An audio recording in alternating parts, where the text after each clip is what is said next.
97.3 ESPN presents The Sports Bash with Mike Gill. It's time for Football at 4 with Adam Caplan, powered by the Inside the Birds podcast. We expect to win every time we step on the field. That's just the mindset and the culture that we have. Now, live from inside the Matt Black Kia Studios, it's Football at 4. Football at 4, powered by the Inside the Birds podcast. Josh Hedden going in for Mike Gill here on a Football Friday, Black Friday, day after Thanksgiving, whatever you want to call it, here on 97.3 ESPN. And for a special edition of Football at 4, joining us is the co-host of the Inside the Birds podcast, just dropped this morning. Also, check out their incredible conversation with Joe Banner on the ITB YouTube channel and on the Inside the Birds podcast platform. He is Adam Caplan here on 97.3 ESPN. Adam, how you doing on this Friday?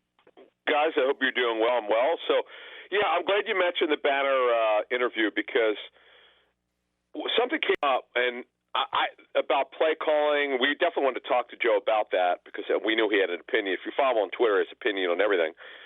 But he had some very interesting information about Andy Reid and play calling and comparing it to kind of what we're dealing with here with Doug Peterson. Stuff I'd never heard before, nobody knew about, and it was really a wide-ranging half-an-hour interview, which I really believe your listeners will absolutely love. Yeah, it's half hour full of great stuff, so I highly recommend everyone jump on that as soon as we're done here with you. But Adam, the big news off the top of the day is Lane Johnson. He's done for the year, and he says his ankle has collapsed. That's something I don't think I've ever heard before. Well, yeah, so here's what happened. We'd reported first on Inside the Birds back to start the season, maybe a little before that he had this tightrope surgery, that ankle surgery. And because of that, what it does is when you have that surgery, it takes what would be a normal ankle surgery, which could take you anywhere from 8 to 12 weeks. You could come back in 3 to 4 weeks. Well, Lane decided to come back in 2 weeks, which was a little bit early. And I just don't know how well that ankle responded because, as you know, guys, he had recurring issues with this ankle, surgically repaired ankle all season. And to the point, as Lane talked about it in a Zoom session, the thing collapsed. So he's going to have it repaired, and that'll clearly end the season. Even if they go to the playoffs, it won't be available, no matter how far they go, if they ever make it. But that's the bad news. Look, they're going to have other changes in the offensive line. We don't know who's going to start there yet at right tackle. Whether it's Jack Driscoll or Matt Pryor, we'll put that on we'll have that for our listeners on our pregame show Monday night.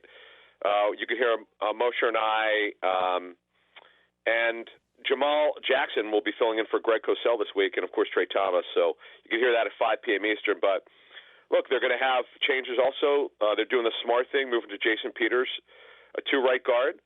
That was the move they should have done weeks ago. And Jordan Mailata will take over at left tackle. Jason Peters simply has not played well enough, and they weren't willing to bench him completely, but he will no longer be the left tackle. Now, you mentioned the Jason Peters thing. You and Mosher have talked about on the pod for weeks about some of the reasoning for why they hadn't moved him yet. What do you think the reason is now? Is it maybe health-related? Is it just Doug and the team has said, listen, Jason, your performance isn't up to par? Because you guys talked about on the podcast, there was no Myles Garrett on Sunday, and Jason Peters still had a rough day. Yeah, that was the thing that was so disappointing. I thought for sure they'd be able to handle themselves. It wasn't the 5 sacks, just the 5 sacks. It was the constant pressure.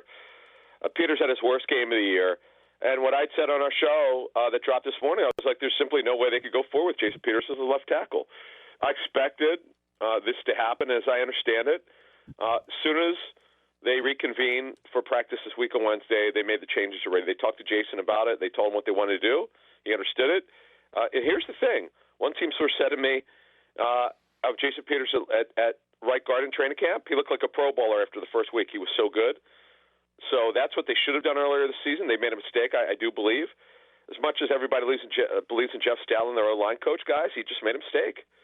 Now, though, Peters will play there the rest of the season. Mailata, barring an injury, will be their left tackle the rest of the season, and those are two moves I think the fans should be actually excited about. What is the deal with Nate Herbig? I just feel we thought that he'd be able to come in and be a pizza, and he showed that for a little bit of time, and then you had that weird news about the finger, and ever since then, and then you heard Doug speak to the media, and he almost sounded like he made it seem like Opeta beat him out for a job. It just seems really odd with the Nate Herbig situation. Yeah, I would say, Hunter, when you look at this situation with Nate Herbig, it's a Jeff Stoutland situation. He makes the calls on the offensive line. The front office could have their input, and they could overrule him if they wanted to. But as I understand it, this is just Stoutland didn't think that he should be playing, starting anymore, quite frankly. But the thing was, having him inactive was bizarre. They had Opeta over him, and that's where the depth chart was. And something, as we outlined on our show, Inside the Birds, that to start the season, Matt Pryor had a very bad training camp. Quite frankly, should not have been playing.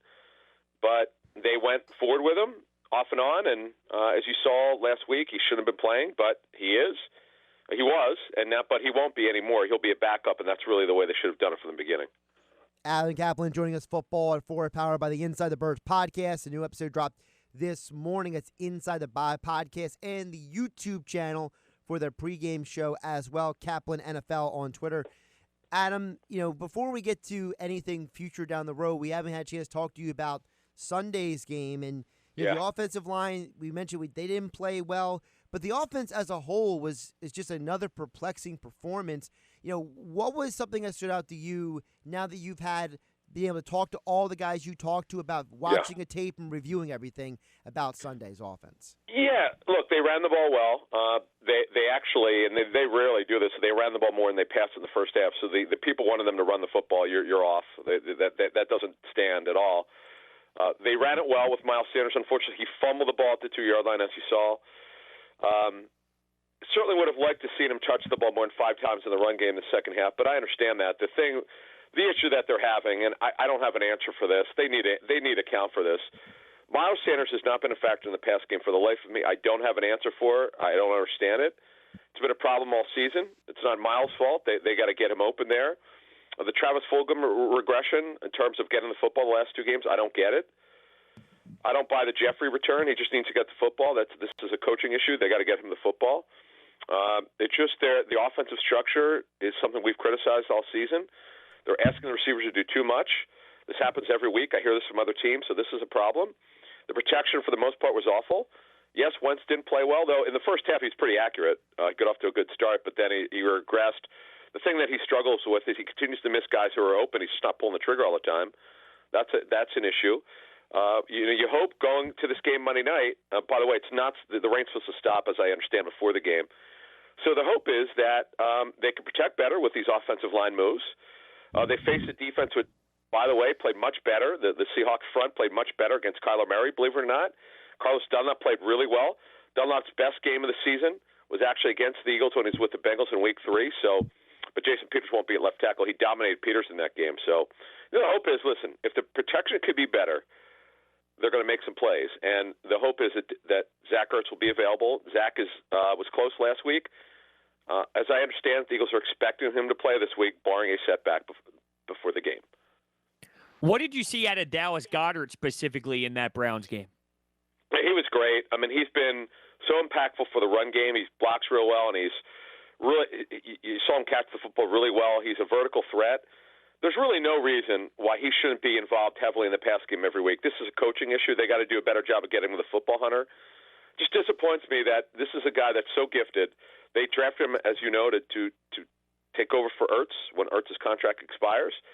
Even if Zach's on the team next year, I expect him to be a bigger part of the passing game going forward. And the coaches just got to get him involved in the game here. And by the way, the Seahawks, they're the worst team against the opposing receivers in terms of production, but teams are just not throwing to their tight end much because they've gotten the receivers very involved. This has to be a game where they get Goddard more involved. Speaking of the receiving targets, what did you hear and see from what happened with the wide receivers? Because there's a lot of people, in the Twitter sphere, they're saying Rager was open. Why aren't they throwing to Greg Ward more? What's going on with the wide receivers? Greg Ward is a short area slot receiver. He's not explosive at all. It's Jalen Rager, who you mentioned, Josh, who's got to get the football. They've got to figure out more ways to get him the football because he's so explosive with the ball in his hands. They just have not done a good enough job of that. I know that he's had 2 injuries. I'm aware of it, so all of us. He's healthy now, and there's simply no reason for him not get the football. And the other areas, he needs to be also impactful in the return game where they really have not used him, so they need to keep doing that going forward.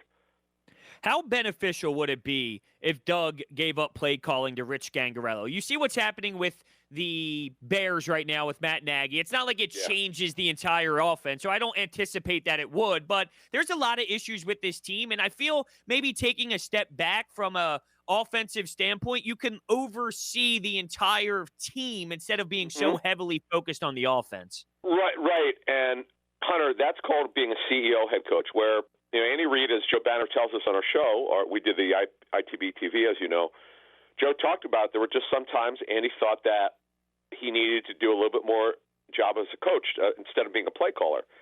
And that's really, I think, where Doug Peterson doesn't get it. And I think Doug has to understand that there are not only issues with the quarterback, there's severe issues with the offense and them underachieving on offense this season.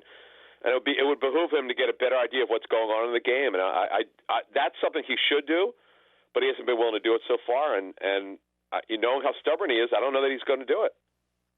Adam Caplan here on Football at 4, powered by the Inside the Birds podcast. Make sure to follow Adam on Twitter at Caplan NFL for all your Eagles and NFL insights.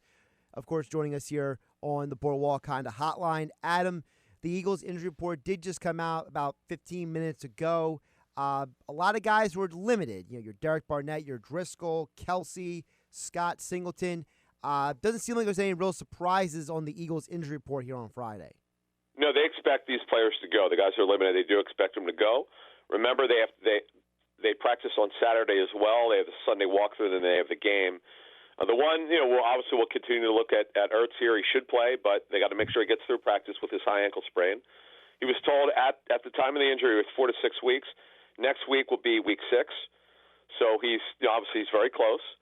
And that's it's pretty much it. Obviously, the buzzkill is the Lane Johnson injury. He'll go on into reserve, and it hurts them. There's no doubt about it. The Eagles were hoping because of the other 2 changes they're making that they could get some more. They could get the thing solidified, and unfortunately now without Lane, it's not. But listen, Jordan Mailata is a super freak athlete. Talking to the Seahawks, they've been very impressed with his tape. He's a gifted player, and you hope that he could just get back to where he was. Remember the Baltimore game, the Pittsburgh games, he played really well, particularly that Pittsburgh game, which was certainly surprising. So he could be, by the way, guys, he could be the future left tackle. Well, next year the hope is that he'll compete against Andre Dillard for the starting left tackle job. That would be really interesting. But what are you hearing about Chris Carson, his availability, and how can Jim Schwartz do a better job at limiting him and Russell Wilson when it comes to using their legs? Yeah, and I'm told the Seahawks do expect Carson to play with his midfoot sprain. Barring a setback, they do expect him to play. He does have to get through practice, obviously, today and tomorrow. They practice later today on the West Coast. But, yeah, you know what? I'll give the Eagles credit for one thing on the run game. They did a phenomenal job for 3 quarters. And what happened, because the Browns are so committed to the run, you just can't take a play off. You can't make mistakes. And they made the one tragic mistake, and you saw what happened. So Chubb's numbers got inflated. But they did a good job. Look, Alex Singleton's been an amazing story. We haven't really talked about him very much, but he's been the story at linebacker for the Eagles this season. He's been a really big, great story for them, a great discovery. And you do wonder when Nate Gary comes back, who are going to be their 3 linebackers, because they're a nickel defense. They don't really play with 3 linebackers. They rarely use base defense. So you do wonder who will be the linebacker lineman, and it just depends on what the situation is. But Alex Singleton has shown that he needs to be on the field, guys. Adam, of course, on Sunday, the Eagles defense also facing one of the best quarterbacks in the NFL, Russell Wilson. And Wilson did have that rough stretch of 4 games where he had 7 interceptions over those 4 games recently. Is there anything the Eagles defense can take from those games, or are the Eagles just not well equipped enough to be able to slow down Russell Wilson? Yeah, they've been way more committed to the run game. I don't know if you've noticed that. They've been way more committed to because they made this. I had a report before the season started that the Seahawks, for the first time in Pete Carroll's career as a head coach, he finally gave in at coming out throwing instead of running. Analytics tells you should always come out throwing, that you throw to score early and you run to win late. And Pete Carroll had given into it, but because of Russell Wilson's turnovers, as you mentioned, and without Chris Carson, it would be hard. But what they've done is whoever was available, you saw with Carlos Hyde last week, they ran the football, and it helped them because their defense had been so bad. But their defense really improved last week. And if Carson's able to play, based on what I'm hearing, he should play. If he does, they'll probably be back to being one of those balanced teams. But where Russell Wilson has killed them with those second reaction plays, when the pocket breaks down, he rolls out, and you hope that the Eagle linebackers guys are more disciplined. If they can be disciplined, they can make this a close game. And particularly if Carson Wentz could play at least average football, which he has not played in recent weeks, he's played below average football. But if he could play average football, folks, this could be a game on Monday night. I know my boy Mosher, he actually picked the Eagles to win. How about that one? Wow, that is stunning. I know. I can't believe that. I was shocked at that one. But hey, listen, he had an unbelievable call. I don't know if you're aware about this. He said this when the season started, when he picked Washington to win the division. He said he thought partially because he thought Alex Smith would take over as quarterback by Thanksgiving. Guess what happened? He did. That's incredible. Absolutely incredible. Yeah, it happened. Adam Caplan here, Football at 4, powered by the Inside the Birds podcast here on 97.3 ESPN. Adam, flipping over to the offense for the Eagles against the Seahawks. We haven't talked too much about it, but Carson Wentz, I mean, another rough game for him. You know, what are you looking at with the Eagles and the offense going into this Seahawks game? Yeah, see, Doug Peterson, the play caller, the head coach, cannot just come out and be conservative. You just got to let it rip.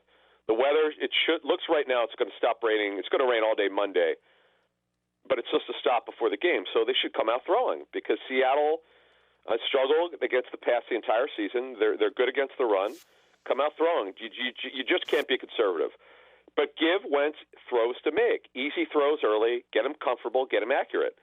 Then expand the passing game. If you do that, folks, I think he's going to have a chance to be successful on Monday night, where, quite frankly, as we know, Doug Peterson has actually been pretty successful in these primetime games.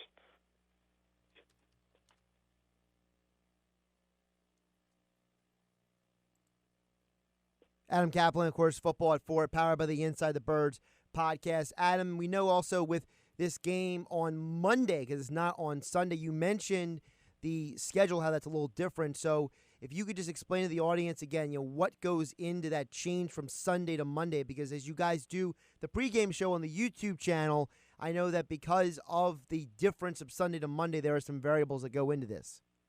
No, are you talking about this? Are you talking about the Steelers, or what in particular were you talking about? The Eagles game being on Monday night instead of Sunday. The difference. Oh, okay, yeah. So a couple things in terms of roster moves. Okay, so with Zach Ertz, by the way, the Steelers, I just got this from the Steelers. The Steelers are actually putting 3 players on the COVID list. Goodness gracious. It's too bad. One of them is Stephon Tuitt. They're starting defensive tackle. So, yeah, so what happens is when you have a player like Zach Ertz, typically if the game is on Sunday, you would have till 4 p.m. Eastern on Saturday to activate the player if you wanted to use him. Well, because the game is on Monday and these bizarre rules, they let you make the decision by Monday at 4 p.m. Eastern. So what the Eagles will do, they'll practice on Saturday. On Sunday, they'll have their walkthrough. If they think Zach looks great, they'll activate him. They could activate him Sunday or Monday. So that's the advantage you have is when your game is you correctly called, Josh, is a very good point, is not having a game on Sunday. It gives you a little bit extra time, and that definitely is going to play into the Zach Ertz decision to have a little bit extra time here. So that's good. That'll really help them with the evaluation. He's really the only guy that they're sweating out for Monday night. But as I understand it, the thought process coming the week would be that he would be able to play, and right now it looks like he should be able to play.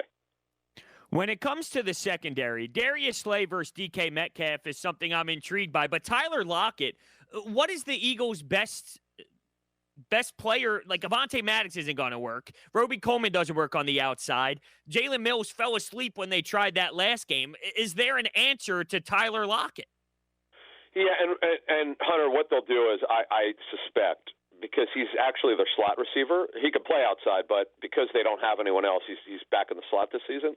He's the best vertical slot in the National Football League. He probably will draw Avonte Maddox. Well, I say that because Maddox could run. For a guy that's a 4th-round pick, he actually has pretty good speed. So when you align Maddox on the outside, yes, you're correct. He does struggle. But to me, I strongly believe that Maddox will play against Lockett because he could run, and so could Maddox. That's their best bet. Mills certainly cannot do it. I know he's sort of a hybrid player. He can't do it. Roby Coleman doesn't run well enough. That's your only hope. And this, to me, is a lock-it game on Monday night. I would expect him to do pretty well. He's Adam Caplan. Make sure you follow him on Twitter at Caplan NFL. Go download the latest edition of the Inside the Birds podcast, just dropped this morning. And, of course, on Monday night, the pregame show on the YouTube channel. And, Adam, I know you guys, looks like, so you said you're going to have Jamal Jackson and Trey Thomas this week. Yep, So you got two of the three guys from the Blindside podcast. Yeah, I appreciate that. Yeah, it's going to be great. And Jamal and Trey were incredible the last time Jamal filled in for Greg Cosell. Greg will be with us the rest of the season because of the matchup show on ESPN during the week. He's got to produce it, so he's just not available for this game. But Jamal and we have so much to talk about with the offensive line changes and what they should be doing, what they should have not been doing, and all that. And we have some intel lineup changes and injury stuff and stuff that we are working on for Monday night. So check us out at 5. We're always 3 hours before every Eagles game. Again, that's the Inside the Birds podcast as well. Make sure you subscribe, download. Make sure you get in on that with Adam Caplan and Jeff Mosher as all guests. Adam joined us on the Boardwalk Honda Hotline. Adam, thanks so much. Guys, thank you.